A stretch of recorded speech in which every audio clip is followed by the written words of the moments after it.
Mr. Chairman, thank you for joining us. I'm sure you haven't gotten any sleep. I know you're with former President Trump, President-elect Trump, last night. What did he say to you?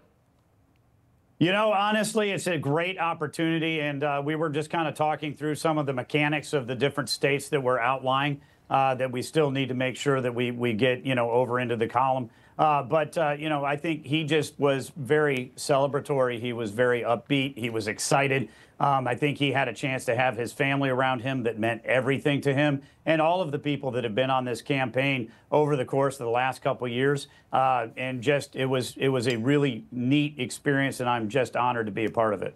I want to ask you about the Senate and House as well, Mr. Chairman. So Republicans will take majority of the Senate. We know that has already happened. Votes still coming in as well. They could possibly have control of the House, too. What does this say about the state of the Republican Party?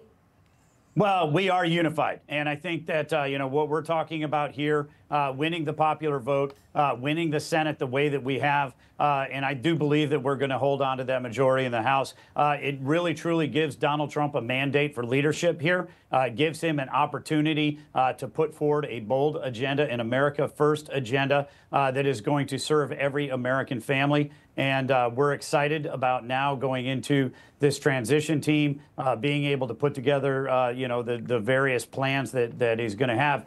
But, right now, in terms of Congress, it is Donald Trump's party. It is an America First party, and we're very excited about, really, truly having remade this party over the last decade.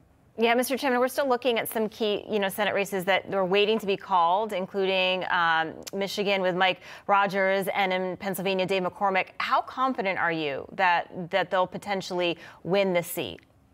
We feel really good. The numbers, the basics that we've looked at, what's outstanding, what yet needs to be counted there. We're seeing, tight but durable leads that held out through the night.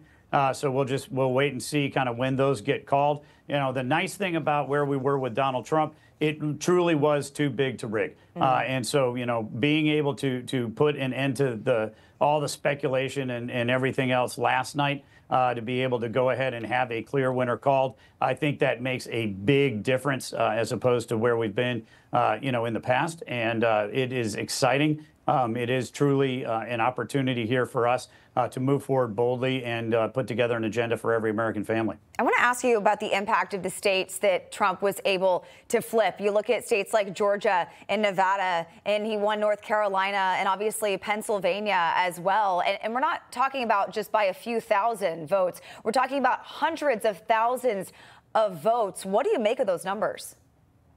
Well, again, I think it just speaks to the fact that the American people are ready for a change. They truly wanted a president who was going to look out for them, who was going to talk about the issues that they care about. Right now, we have the Democratic Party that truly has used the last 4 years as a social experiment. They wanted to move in a direction that the American people did not want to move.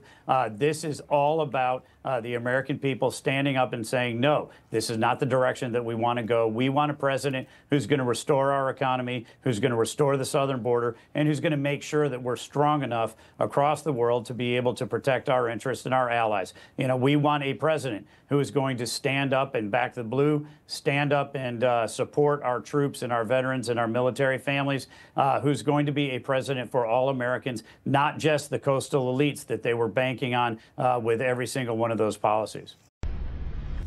Information. Truth is freedom. Is Newsmax. It's real news for real people.